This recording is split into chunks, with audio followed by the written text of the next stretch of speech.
ನಿಂತ್ಕೊಂಡೆಲ್ಲ ಓಡಾಡ್ತಾ ಇದ್ದಾರೆ, ನಿಂತ್ಕೊಂಡೆಲ್ಲ ಮಾಡ್ತಾ ಇದ್ದಾರೆ. ಯಾರು ಅಂತ ಕೇಳಿದ್ರು ನನ್ನ. ಇನ್ಫ್ಯಾಕ್ಟ್ ಸರ್ ನನ್ನ ರಿಲೇಟಿವ್ಸ್ ಯಾರು ಆ ಕೆಲಸ ಮಾಡಲಿಲ್ಲ ಸರ್.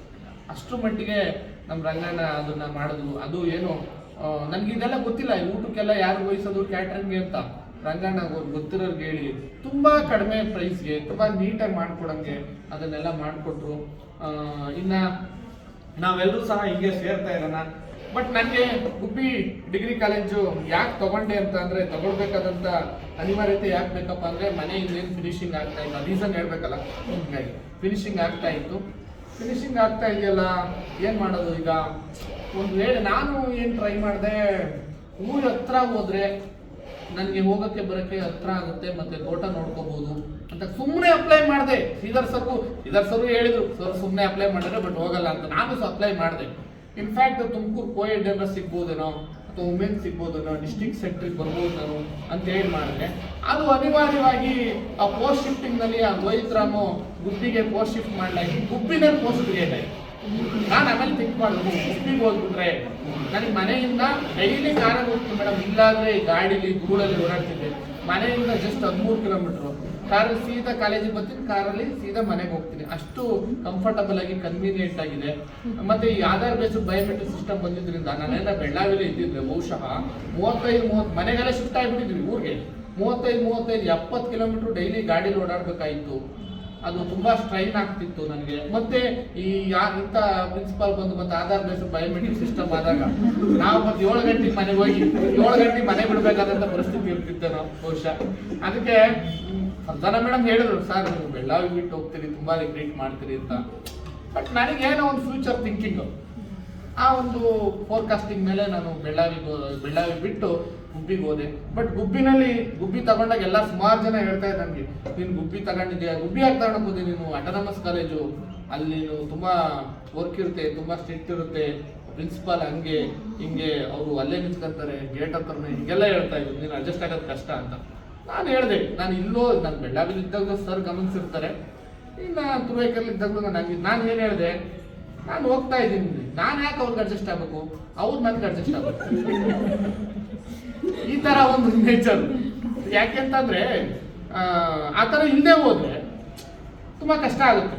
ಯಾಕೆಂದ್ರೆ ನಾವು ಸೀನಿಯರ್ಸ್ ಅಂತಲೋ ಇನ್ನೊಂದು ಮತ್ತೊಂದು ಡಾಮಿನೇಟ್ ಮಾಡಿ ಬಿಸಾಕ್ಬಿಡ್ತಾರೆ. ಈಗ ಹೆಂಗೆ ನಾನು ಶ್ರೀಧರ್ ಸರಿಂದ ಒಂದು ತುಂಬಾ ನೀಟಾಗಿ ಕಲ್ತಿದ್ದೇನಪ್ಪ ಅಂತಂದ್ರೆ, ಈಗ ಶ್ರೀಧರ್ ಸರ್ನ ನಾವು ಬೆಳ್ಳಾವಿ ಕಾಲೇಜಿನಲ್ಲಿ ನಾವೆಲ್ಲರೂ ತುಂಬಾ ಇಷ್ಟಪಡ್ತಾ ಇದ್ವಿ. ಅವರ ಒಂದು ಗುಣ, ಅವ್ರ ಮಾತುಗಾರಿಕೆ, ಅವ್ರು ನಮ್ಗಳ ಜೊತೆ ಒಂದು ಕಮ್ಯುನಿಕೇಶನ್ ಮಾಡ್ತಾ ಇದ್ರಲ್ಲ, ಆ ಹಿರಿಯರು ಅಂತ ಇಲ್ದಲೇ, ಅಥವಾ ಗೆಸ್ಟ್ ಫ್ಯಾಕಲ್ಟಿ, ಪರ್ಮನೆಂಟ್ ಫ್ಯಾಕಲ್ಟಿ, ಇವ್ರು ನಾನ್ ಟೀಚಿಂಗು. ಸೊ ಸ್ಟೂಡೆಂಟ್ಸ್ ಆಗಲಿ ಎಲ್ಲರ ಹತ್ರನೂ ಒಂಥರ ವಿಶೇಷವಾಗಿ ಎಲ್ರಿಗೂ ರೆಸ್ಪೆಕ್ಟ್ ಕೊಟ್ಟು, ಕಟ್ಟ ಕಡೆಯ ವ್ಯಕ್ತಿಗೂ ಸಹ ರೆಸ್ಪೆಕ್ಟ್ ಕೊಟ್ಟು ಮಾತಾಡೋದಲ್ಲ, ಅದನ್ನ ನಾನು ಕಲ್ತ್ಕೊಂಡು ಈಗೆಲ್ಲ ಅಡಾಪ್ಟ್ ಮಾಡ್ಕೊಂಡ್ಬಿಟ್ಟಿದ್ದೀನಿ ಗುಬ್ಬಿನಲ್ಲಿ. ಪ್ರತಿಯೊಬ್ಬರು ಲೈಕ್ ಮಾಡ್ತಾರೆ, ನನ್ನ ಗಂಗಾಧರ್ ಇರ್ಬೇಕು ಅಂತ ಹೇಳಿ.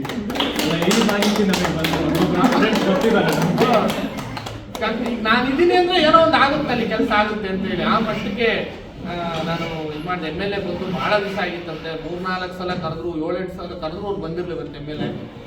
ನಾನು ಬಂದು ನಾನು ಕರೆಸ್ತೀನಿ ಅಂತ ಹೇಳಿ ನಾನು ಕಲ್ಚರಲ್ ಸೆಕ್ರೆಟರಿ ಮಾಡಿ 1,52,000 ಬಜೆಟ್ ಗೊತ್ತು, ಇನ್ನೂರು ಬಾಣ ಎಲ್ಲ ಹಂಚ್ಕೊಟ್ಟು ಎಲ್ಲ ತಗೊಂಡೆ, ಚೆಕ್ ತಗೊಂಡೆ. ಅಲ್ಲಿ ನೀವು ಕೆಲಸ ಮಾಡ್ಬಿಡ್ತೀಯ, ಚೆಕ್ಕಿಗೆ ಹಂಗೆ ಮಾಡ್ಬಿಡ್ತಾರೆ, ಹಿಂಗೆ ಮಾಡ್ಬಿಡ್ತಾರೆ, ಯಾಕೆ ಕೊಡಲ್ಲ ಅಂತೇಳಿ ಆ ಚೆಕ್ಕು ಬರೆಸ್ದೆ. MLA ಮತ್ತು MLA ಹೆಂಡತಿ ಇಬ್ಬರನ್ನು ಕರೆಸ್ದೆ. ತುಂಬಾ ಅದ್ದೂರಿಯಾಗಿ ಕಾರ್ಯಕ್ರಮ ಮಾಡಿ ಕೊನೆಗೆ ಅಲ್ಲಿ ಏನಾದ್ರು ಒಂದಿಷ್ಟು ಕೆಲಸ ಆಗಬೇಕಾಯಿತು. ಮೈನರ್ ಇರಿಗೇಷನ್ ಇಂದ ಅಲ್ಲಿ ಗ್ರಾಂಟ್ ಹಾಕ್ಸಿ ಆ ಇಂಜಿನಿಯರ್ನ ಕರೆಸಿ ಅಲ್ಲಿ ಎಸ್ಟಿಮೇಟ್ ಮಾಡ್ತೀನಿ.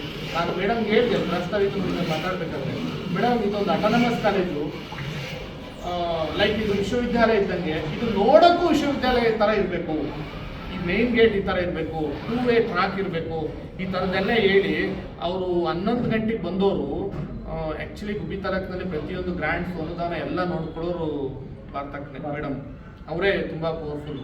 ಹಂಗಾಗಿ ಅವ್ರನ್ನ 11 ಗಂಟೆಗೆ ಬಂದಾಗ 3:45ವರೆಗೂ ಊಟನೂ ಮಾಡಿಸಿ ಕಳಿಸ್ತೀವಿ, ಇಡೀ ಕ್ಯಾಂಪಸ್ ಎಲ್ಲ ತೋರಿಸಿ. ಹಾಗಾಗಿ ನನ್ನ ಕೆಪಾಸಿಟಿ, ಏನೇನು ಅಂತ, ನನ್ನ ನೆಟ್ವರ್ಕ್ ಏನು ಅಂತಕ್ಕಂಥದ್ದು ಮೇಲಾಗಿ ಅಲ್ಲಿ ನನ್ನ ತಮ್ಮ MLA ಗನ್ಮ್ಯಾನ್ ಆಗಿರೋದ್ರಿಂದ ನನಗೆ ಇನ್ನೂ ಅದೆಲ್ಲ ಸಹಕಾರಿ ಆಯಿತು. ಬಟ್ ಎಲ್ಲೇ ಹೋದ್ರು ಸಹ ಅಲ್ಲಿ ಹೋದೆ ಸರ್, NET KCET ಕೋಚಿಂಗ್ ಒಂದು ವರ್ಕ್ಶಾಪ್ ಮಾಡಿದೆ. ಬಟ್ ಅಲ್ಲಿ ಏನೇ ಕಾರ್ಯಕ್ರಮ ಮಾಡಿದ್ರು ನಾನು ಮುಂದೆ ಇರ್ತೀನಿ. ಕಾರಣ ನಾವು ಅಲ್ಲಿ ಏನು ಇರ್ತೀವೋ ಅಲ್ಲಿ ಎಷ್ಟು ದಿನ ಇರ್ತೀವೋ ಗೊತ್ತಿಲ್ಲ, ನಾವು ಅಲ್ಲಿರೋವರೆಗೂ ನಾವು ನೆನೆಸ್ಕೊಳ್ಳೋ ರೀತಿ ನಾವು ಕೆಲಸ ಮಾಡಬೇಕು, ಶ್ರದ್ಧೆಯಿಂದ ಕೆಲಸ ಮಾಡಬೇಕು ಅಂತಕ್ಕಂಥದ್ದು. ಶ್ರೀಧರ್ ಸರ್ಗೆ ನಾನು ತುಂಬ ಥ್ಯಾಂಕ್ಸ್ ಹೇಳ್ತೀನಿ. ಬಿಕಾಸ್ ಬಹುಶಃ ಇಫ್ ಈ ಕುಡ್ ಹ್ಯಾವ್ ಬಿನ್ ಪ್ರಿನ್ಸಿಪಾಲ್, ನಾವು definitely I could have been invited to the Belagavi college. ಆದರೆ ಈ ಒಂದು ಒಕೇಶನನ್ನು ಸೃಷ್ಟಿ ಮಾಡಿ ನಮಗೆ ಕರೆಸಿ ನನಗೆ ವಿಶೇಷವಾಗಿ ಬೀಳ್ಕೊಡುಗೆ ಕೊಟ್ಟಿದ್ದಕ್ಕೆ ನಿಮ್ಮೆಲ್ಲರಿಗೂ ನಾನು ಆಭಾರಿಯಾಗಿರ್ತೀನಿ ಸರ್. ತುಂಬ ಥ್ಯಾಂಕ್ ಯು.